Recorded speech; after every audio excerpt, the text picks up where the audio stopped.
MBBS പരീക്ഷയിൽ മികച്ച വിജയം നേടിയ ഈശ്വരമംഗലം സ്വദേശിനി അപർണയെ അനുമോദിച്ചു. ഈശ്വരമംഗലം സാധു സംരക്ഷണ സമിതിയുടെ നേതൃത്വത്തിലാണ് അനുമോദനം നൽകിയത്.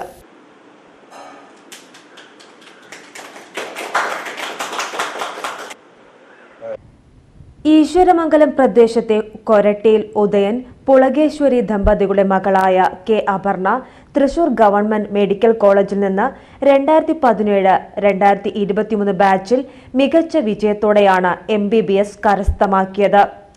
സമിതിയുടെ സ്നേഹോപഹാരം സമിതിയുടെ പ്രസിഡന്റ് KV അബൂബക്കർ നൽകി. സമിതിയുടെ സെക്രട്ടറി ഖാദർ ഒറ്റകത്ത് സ്വാഗതം പറഞ്ഞു. സമിതി ട്രഷറർ VV അബ്ദുൽ സലാം, സമിതി joint secretary PM K Gafoor, സമിതി എക്സിക്യൂട്ടീവ് അംഗങ്ങളായ PV Sulaiman, PV Firoz, PV Abdul Khader, KV Abdul Kareem, KV ഭാവ എന്നിവർ പങ്കെടുത്ത് സംസാരിച്ചു. PGTV news Ponnani. സാധാരണ ഒരു സ്കൂളുകൾ പഠിച്ച് സാധാരണ ഒരു കുടുംബത്തിൽ നിന്ന് ഗവൺമെൻറ് കോട്ടയിൽ മികച്ച വിജയം കരസ്ഥമാക്കി MBBS ഡിഗ്രി നേടിയ കൊരട്ടിയിൽ ഉദയൻ പുളകേശ്വരി ദമ്പതികളുടെ മകളായ അപർണ ഈ പ്രദേശത്തിനും ഏറെ അഭിമാനകരമായ ഒരു വിജയമാണ് കൈവരിച്ചിട്ടുള്ളത്.